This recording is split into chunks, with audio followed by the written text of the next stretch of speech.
Welcome to the Story Tinker Podcast, a place for in-depth analysis of webtoon stories. Co-hosted by sharp, witty, and dare I say thirsty fans, we dive deep into every episode, analyzing character struggles, relationship development, and of course, theories. You can follow the Story Tinker on YouTube, podcast platforms, and social media. For bonus content, sneak peeks, and more, you can support the Story Tinker on Patreon. We are really appreciative of your likes, subscribes, and follows on all platforms. Thank you for listening to The Story Tinker, and let's get started.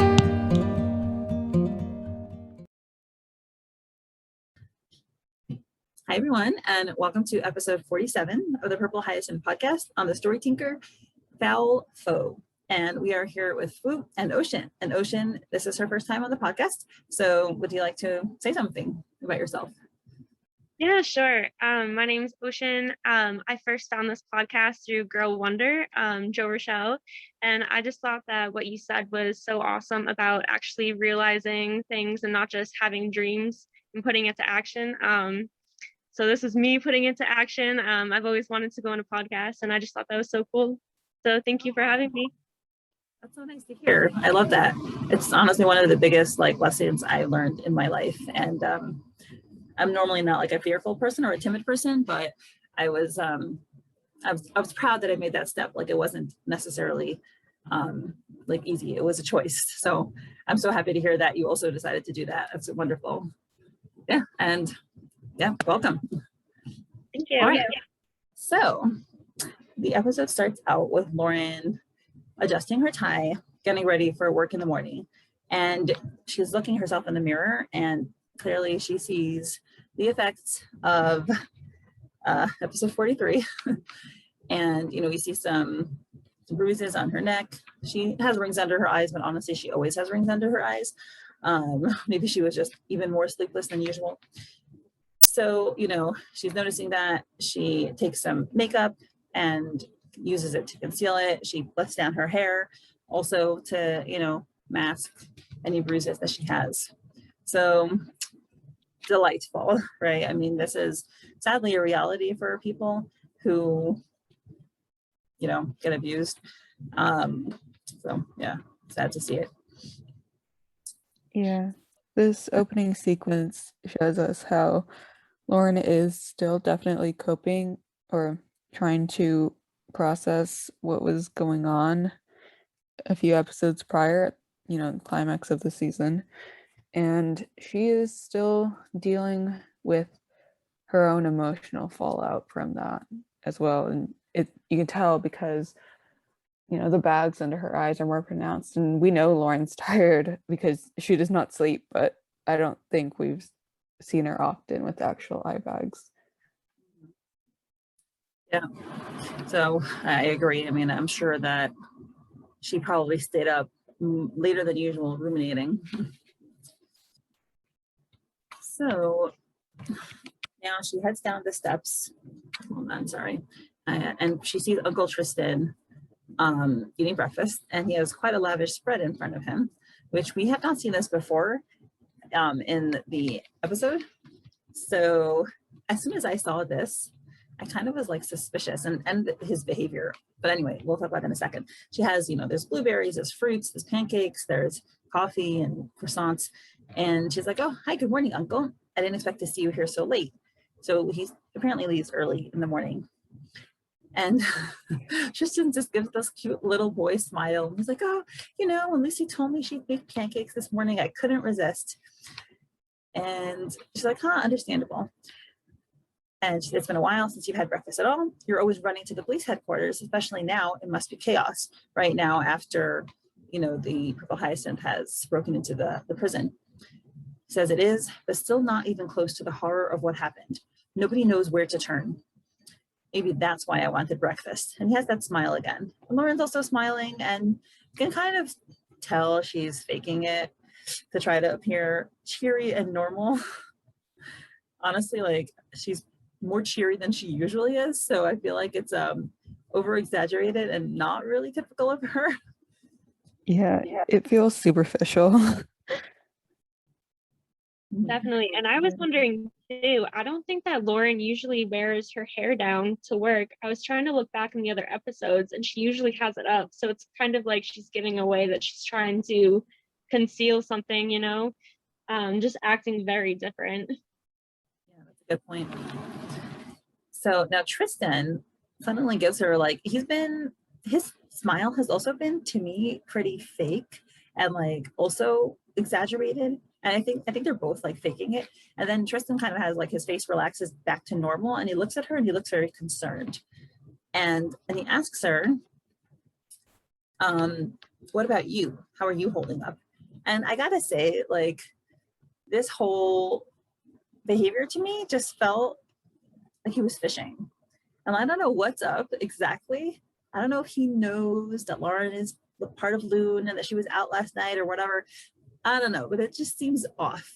What do you guys say? Well, He's sketchy for sure. Oh, sorry, go ahead. oh no, it's all right. You can go.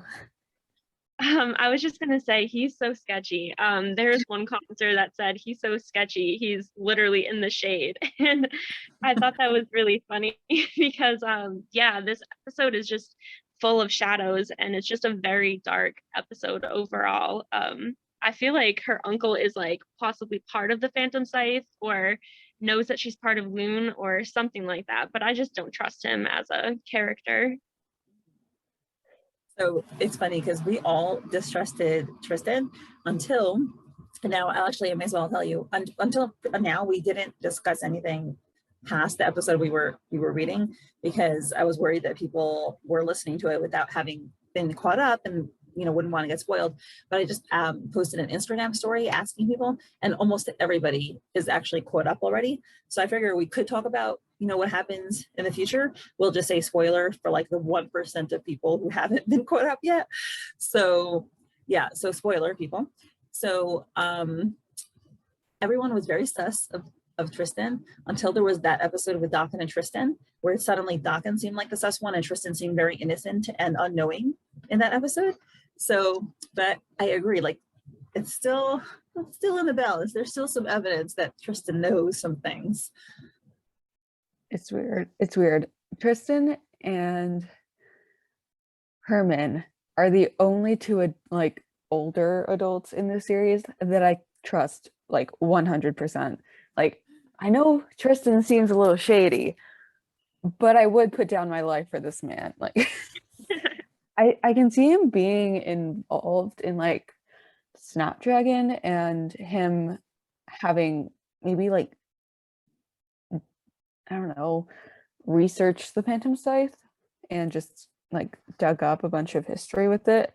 But I don't think he would actually be Phantom Scythe himself because every time that we see his sus scenes, it's more him being inquisitive and him trying to understand a situation. And honestly, I think that because it's like he doesn't know so much, like I don't know, he's lacking so much information at this point, and the way that he approaches others with his questions makes it seem like he has something on the side going on, but it's definitely not Phantom Scythe. Like, I don't know. I can totally see Tristan, like, look, I should have talked about, or not talking about Dachshund. I can totally see this happening. I can totally see Tristan using Dakin for information because he suspects Dakin being in the PS. And like, I don't know, this conversation that he's having right now is very similar to episode 88 in how like Tristan's asking the questions and it's to someone he cares about, but like he's also trying to learn something, which is an ulterior motive. So in this scene, I wouldn't be surprised if he's trying to see if Lauren would give up any hints or to her being Loon, because I'm sure he suspects her. Yeah, I like that because his behavior does show he's prying.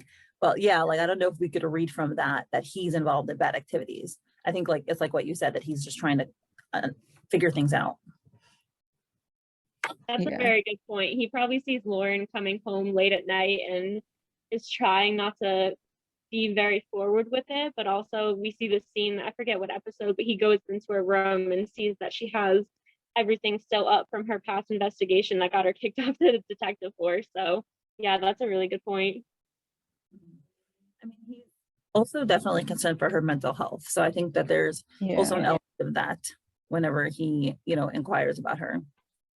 Yeah, and like, I mean, props to Tristan though, especially like Mindy, that you mentioned that, because he literally took on like an orphan child, like she was his niece, but like he literally took her into her home while she was grieving not only the death of her parents, but the death of her best friend as well. And while he was grieving, the death of his brother and sister-in-law, like, and probably being overworked because of the new phantom spy threat. And he was a cop. Like, props to Tristan for doing the most. Like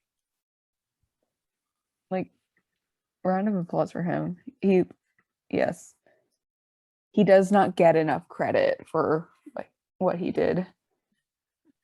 I know, and I think the reason he didn't get credit was because Soap and F portrayed him as being super suspicious in the whole beginning, like season 1.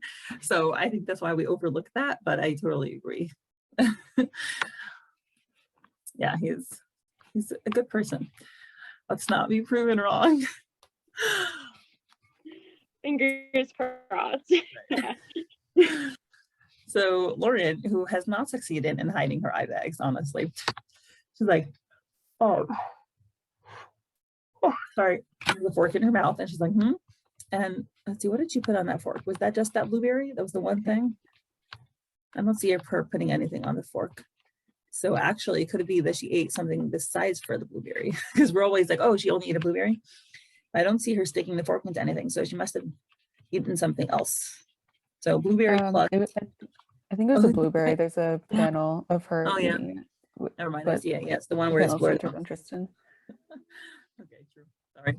So she's like, and he says your eye bags are deep enough to bury a body in, which is of course like very police kind of like language. It's like they're surrounded by death all day. So like it's an analogy that only somebody who works in like a field like that would say. This is like a sad mark of their line of work.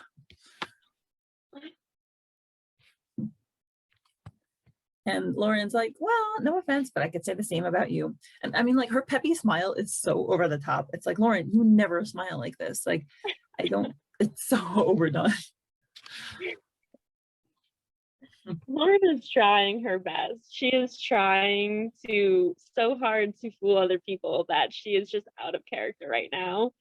The poor girl, she just had a terrible night. Like, someone that she's trying to trust just strangled her. She's just not having a great week, to be honest, to say the least anyway. And Tristan is like, well, still nothing from Herman. You've proven that you're ready to return to the investigation unit. And Lauren, finally drops that smile and says, no, uncle, what I did on that case, I still think I was right, but I broke the law. I'm like, thank you, Lauren. I should have been fired, but they gave me a second chance. And that's a lot. It's very hard for people to admit when they did something wrong, especially when that involves something so important to them.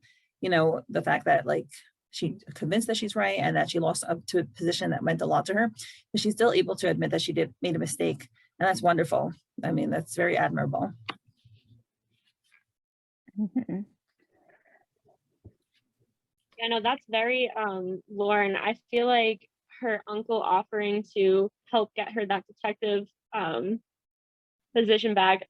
I know you guys were right. He's a very good person, but it made me a little bit more suspicious that he's just so willing to use his power to help someone in his family get that job back when she's so adamant about just becoming better, and I don't know how to say it, but basically just like compensating and trying to be the best that she can and proving that she deserves that role. Mm-hmm. So does he do that maybe in a different episode? Because here he doesn't say that. He just asks her, he asks her about it, but he doesn't say, oh, I'll help you get the job back. Yeah, no, I just kind of like inferred that. I just kind of read between the lines, kind of. So maybe I'm just imposing like how I took that line, I guess, that one simple line, if you let me, I believe was the Oh, line. And then I just, oh, I see. Okay, yeah, I'm never making it up. mind. Yes, that's what it was. Yeah. But yeah, He probably, I assume he would have said like, oh, if you let me have a word with him or something. Like, I don't think he, well, the truth is I'm judging him favorably, right? I'm assuming he would just like, have a talk with someone. Like, I don't think he has the power to actually reinstate her, but I do think like he would try to like be persuasive, ask nicely. Yeah. But I also wouldn't be surprised if Tristan and Herman had a rivalry, which is why Tristan is so eager to help her out here.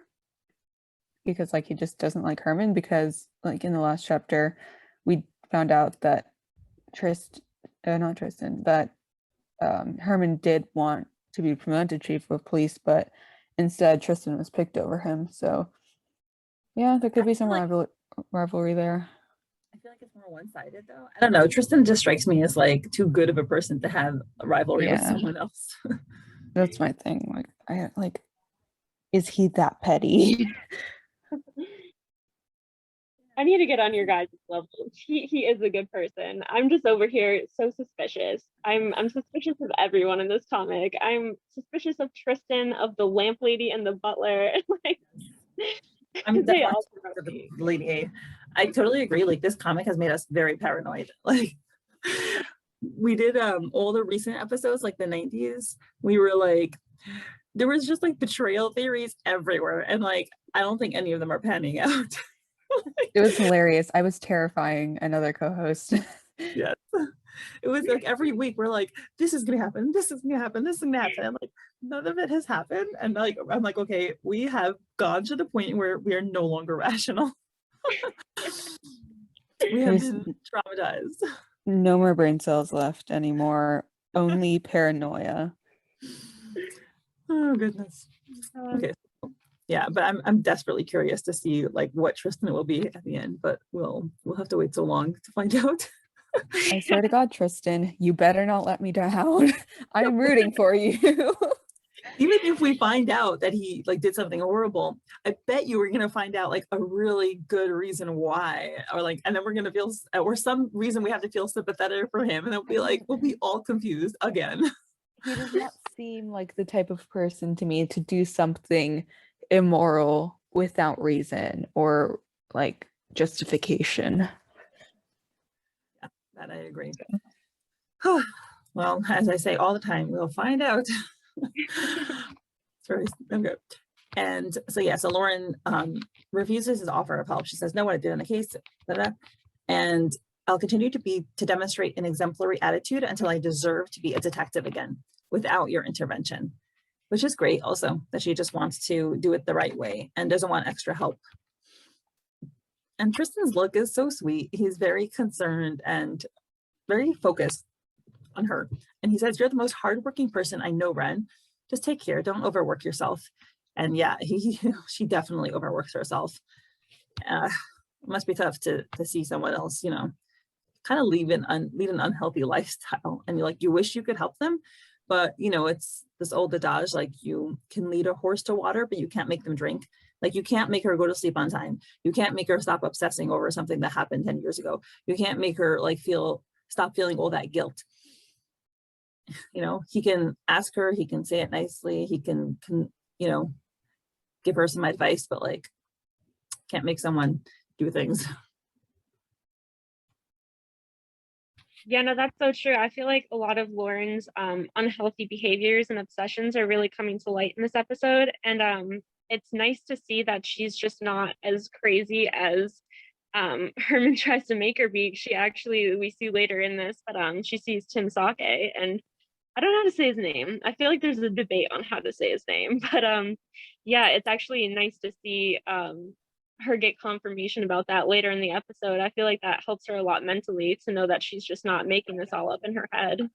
Mm-hmm. Right. By the way, about Tim, so in one of the creators' notes, they say, "Oh, Tim's sake was a mistake," like they do a play on a word. So I'm kind of assuming that it's pronounced sake, but yeah. I like that. I'll go with that one. Yeah, so after eating her very extensive meal, Lauren gets up from the table, grabs her coat, and says, I'll try, Uncle Tristan. Smile, smile. See you tonight. And just walk. Yeah. Sorry. She just walks out. Yeah, I've never wanted to fight Lauren more. There was literally a buffet on that table. There are 5 coffees, 5 coffees there, right? 2 like, glasses of juice and then more juice on the side, like a giant stack of pancakes. Lauren, children are starving and you're only going to eat a blueberry? Damn. Not nice. I ain't even Like, hungry. I want some like, Lauren, there was so much food and you only took a blueberry. Yeah, I would kill to have to walk down the stairs to a breakfast like that, but I can't. Like, Lauren, you could just pay for it, but yeah. this is mental torture right now. Just so inconsiderate. Yeah, it's funny Yeah. because people, I keep reading in like episodes or novels or whatever. People are like, "Oh, I was too wound up to eat, or I was too emotional to eat," and I'm like, that has never happened to me. No matter how. On the contrary, like if I'm upset, I want to eat. Give me chocolate, give me cookies. I'm like, I've never been too overwrought to eat. I think maybe once. The truth is, I think I did have that once, but I'm sure it lasted only 2 minutes. Yeah, no, I can go either way. Sometimes I won't eat it if I'm too upset, and other times I'm just like, just give me all the food. Just if I was Lauren and I woke up early in the morning and I had the night that she did, I'd be like, yes, give me all of it. Give me all the pancakes. Give me all the coffee. Let's go. Yep. And this scene ends with Tristan's very worried look. I love it. It's like, it's so sweet. It's such a nice face. But I know he's it's also, like, yeah. He do be in the shadows. Yes, this is the look that I'm talking about, guys. This is the sketchy look of Tristan. I definitely did not get concerned from this. I thought it was worry. I thought it was a perfect illustration for worry. Yeah, I feel like they're trying to throw us off though, because they're shining a spotlight on Tristan, so we're gonna be focused on Tristan, and then the real culprit is gonna be right behind our backs, or I don't know, right in front of us, right under our noses, and we're not gonna see them coming at all. Okay, people, my latest leader theory. What about Lucy the maid? Okay, there's been no reason for us to suspect her. Ergo, she must be suspicious. I hate that it's actually possible, because she could have if Tristan had any documents at home, she went through them. She knows everything. She sees everything. I bet you she's great at disguises too. She could really be the lamp lady. We don't know. She could be running around town with her handsome butler, and we just never knew. Butler could be living in a cellar downstairs. Oh God, that would be so creepy. Okay, so we finished with that scene, and now we have. Sorry, the computer is freezing, so we don't know what we have actually. Give me a sec. Okay, I'll open it up on my phone. Hold on a moment.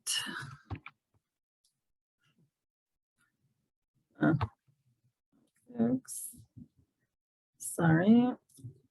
Okay, now it's unfroze. Okay, so we have a scene under the bridge, our Holland city, and Lauren walking along the bridge, thinking to herself, we wanted to find the Apostle 7 because he's one of the few remaining founders of the Phantom Scythe. So that's important information. Apostle 7, one of the originals, one of the only people who could identify the leader.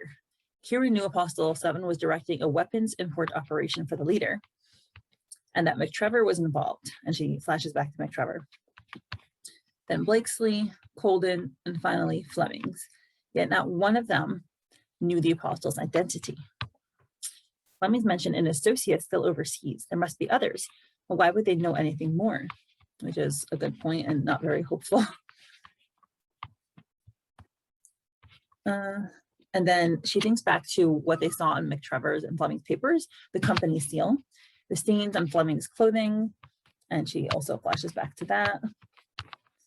And then she looks at the, sorry, it's taking so long to load. Whatever he and his associates were handling overseas, the peculiar circus ticket, and there's the ticket to the Circus Royale, which came up earlier. And then February 17th, private reception.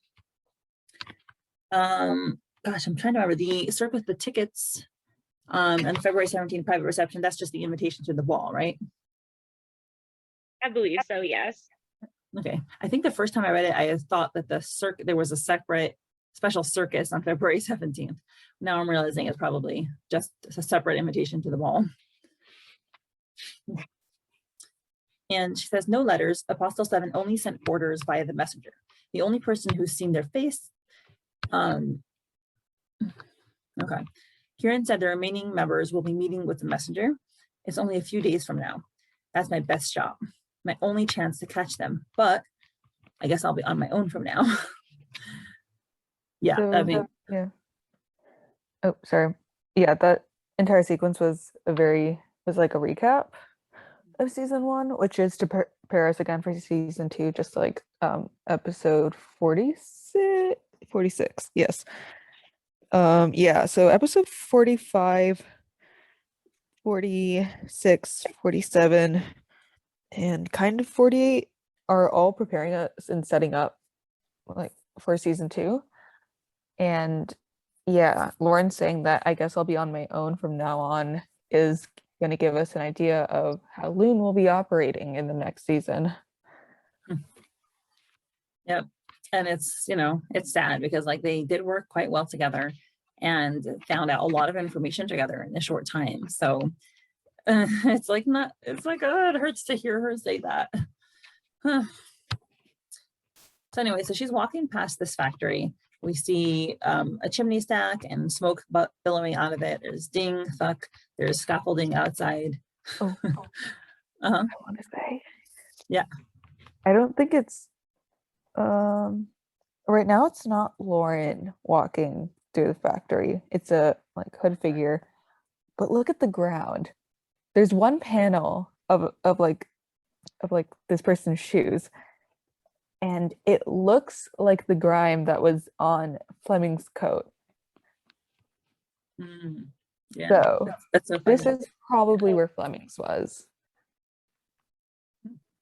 Yep, and the floor has a reddish tint, right? Mm-hmm. I didn't notice this detail the first time I read it. Huh. Yep. Oh. And we see a bunch of people packaging things in the boxes. And like kind of factory noises, and then they're unloading a truck, and we see this woman with dark hair leaning against the door frame, and she says, "You're here just in time." And she is smoking a cigar, so we call her Cigar Lady for a very long time. And she says the messenger will be waiting for us at the Carmine Camellia this Friday. So I'm like, okay, now we know she's Phantom Scythe, and she's talking to the hooded figure. I assume you've heard what happened. The apostle is furious. So presumably talking about, all the people arrested. I hope that the rest of the merchandise is shipping at least. And now we see the hooded figure is none other than our dear Tim Sake with the man of the cigar. And he says, yes, I bought the first batch with me. Much more to come in the following days. And he takes out a vial from his jacket. It's a little green bottle and with a quantity of liquid inside. So now that we can spoil things, we know what this is. So spoilers, people. Well, this is obviously the nitroglycerin arriving at the glass factory. Oh boy. I'm pretty sure like before we knew what it was, someone on the Discord correctly like guessed it to be nitroglycerin. Surely deductible. Yeah, I guess. People are so smart. I was just like, wow, they're bootlegging. That's weird. That's funny. Well, for the Phantom Scythe, it has to be more sinister. They wouldn't just be selling illegal alcohol. That would be That would be nice if that's all they did. Yeah, do we know what time period this takes place in? The time period of PH is based off the Victorian era, and then like the 20th century from like the 19 from like I don't know the Well, the early Edwardian era. 1900s to the 1940s or 50s ish, because that's like the time in which it's based off, and a lot of the technology comes from around that era as well as the fashion. It's very loosely based off the fashion of that time as well. But they did say that they don't have like, it's not a particular set in a real time, and like, you know, basically don't take it too seriously. Like if you see like a radio from the 1940s and an outfit from the 1880s, like just let it go, you know? So, I mean, I think the fact that there's always like XX17, XX27, right? So I always think, okay, 1927, 1917, but like they cut it off because they don't want it to be like a real day, I guess. Which I totally understand, because anachronisms are, I think, pretty big, pretty easy errors to fall into when doing historical stuff. So they're like, it's not real. It's not a real time. Yeah, no, that makes sense. I was wondering, I noticed they have a lot of like chimneys going, a lot of charcoal, so I figured it was somewhere in like the 1900s, but I just like wasn't exactly sure about that. And honestly, I like the idea, or I like not the idea, I like the choice to keep it not in a set like time period, because I think it gives the world of Art Hollis so much more nuance, and it makes it just so much more interesting, because it gets that world building that isn't super heavily dependent on like actual historical events. And it's just, more interesting and engaging as a reader to see a world that feels familiar but isn't too familiar to us. Yeah, it makes it, I know it's not a fantasy, but it takes it out of our world. Like we're not constantly thinking about, oh, okay, so in 1917 this happened, in like 1935 this happened, and oh, like, but the real Queen of England is not like that, or like the real, like Prime Minister of France. It takes it out because it's like that, it's not in our world. That's how I feel anyway. Yeah, no, I love that other webtoons do that. Bluff was another one that I really liked how they did that. They're having like the whole going to Mars thing, and like I kept thinking like, oh, like that's what we're currently doing, but no, it's not the current time period. So I do love that, the imagination aspect of that. Yeah. So she continues and says, then let's hope that things go smoothly now that the brainless pawns are off the board. Everyone is so mean to them. Like, they just got murdered. Can't you just like be a little nice? And now we go back to Lauren walking under the bridge, and we see the guy stepping. We see his feet, and then we see from the opposite direction Lauren's feet. And it's clearly a setup for them to intersect. And we have a horizontal panel of, many people just walking around under the bridge, and then the hooded figure. And somebody tells the hooded figure while Lauren is passing by the looks of your clothes, you must travel a lot, sir. And he says, yes, I just came back from a leisure trip over on the neighboring continent. And that is a lie. And Lauren's ears perk up, because Lauren is a human lie detector. And she looks around. The computer is freezing again, so I'm not quite sure if I'm missing panels. She sees the side profile of Tim Sake's face, and that giant color, I don't think it's a scar. I think it's just a color irregularity. I don't know what the technical name is. And her eyes go wide, and she sees him, and their eyes catch, and her eyes go wide, and she's like, what the? And then Tim Sake just runs away, like no questions. He is scared of her, man. I'm sorry. And he just like sends things flying. He sends his table flying, which is like not the best way not to attract attention, but okay. Lauren runs after him. He runs. She's following him down this like alleyway. and her feet are flying. They're like giant, and she catches up with him, pulls his arm, slams his head into a like stone wall. Okay, she totally could have like for sure knocked him out at that point. And Tim's sake has the audacity to smirk at that moment. I don't know why he's not like bleeding from his forehead, but okay. We do see a bruise, but oh man, that must have hurt. Yeah, no, my notes for this was Lauren, don't do it. Do not chase that man. Please don't. You were just talking about wanting to redeem yourself, and the second she sees him, she just bolts after him. Like, she can already see she put the fear of God in this man just by looking at her. There was no need to chase him, like in this moment in broad daylight on her way to work. Yep. So much for all that self-control, huh? Yeah. Not the police brutality. Like, Lauren, Yeah. you're not being a good look for the APD right now. Yeah. I mean, yeah, she is not behaving according to the rules. And he remembers Lauren's face during the investigation when she said, "You can stop lying now." And how about you tell us where you really were that night? What the hell are you doing, Sinclair? And right, he flashes back to that scene. And Lauren says, "Tim's sake." And he smiles. "So we meet again, Detective Sinclair. Or should I say, officer?" He's making a dig at her. He's trying to agitate her. Yeah, he's nasty.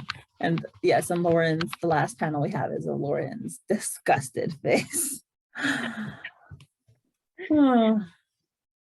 He is coming after her job. He just wants her to be fired and to have no credibility. He just knows that she's going to snap when he calls her officer. That is what he was going for there. He knows how to push her buttons. Like, so easy. It's a very bad trait, by the way. Like, if somebody knows what to say to make you upset and start and have like your brain click off, that's like very dangerous. It's not a great characteristic to have, to fly off the handle so easily. Yeah, especially for a police officer. I really thought that Lauren was gonna pull herself together, but I mean, maybe this is because the night before she had the whole thing with Kieran, so maybe her emotions are just going up and she's just being irrational from the lack of sleep and everything, but something tells me she still would have done this anyway, so I'm just trying to give Lauren something here. Yeah, and I mean, Tim Sake is also gloating because he got away with murder last time, and and she couldn't do anything about it, and she got demoted for her actions, so he's just like rubbing it in. Tim, he's just got to do it.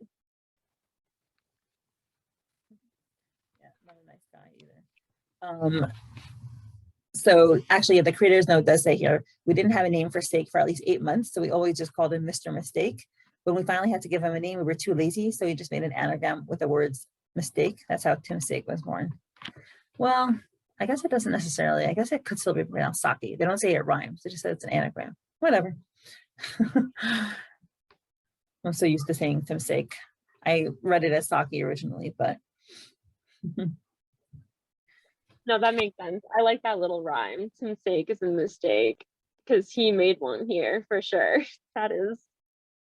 I think they meant that he's Lauren's mistake also.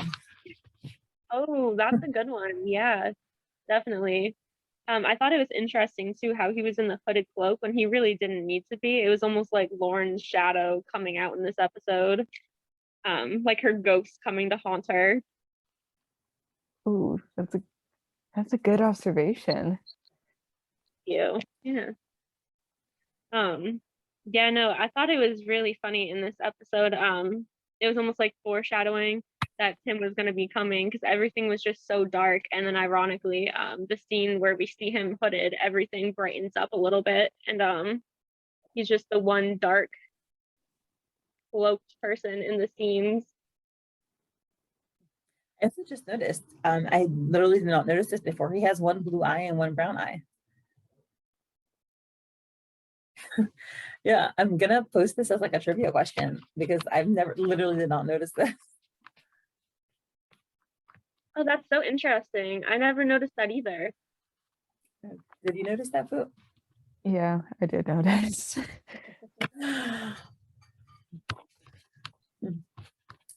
So, what are our like final overarching thoughts on this episode?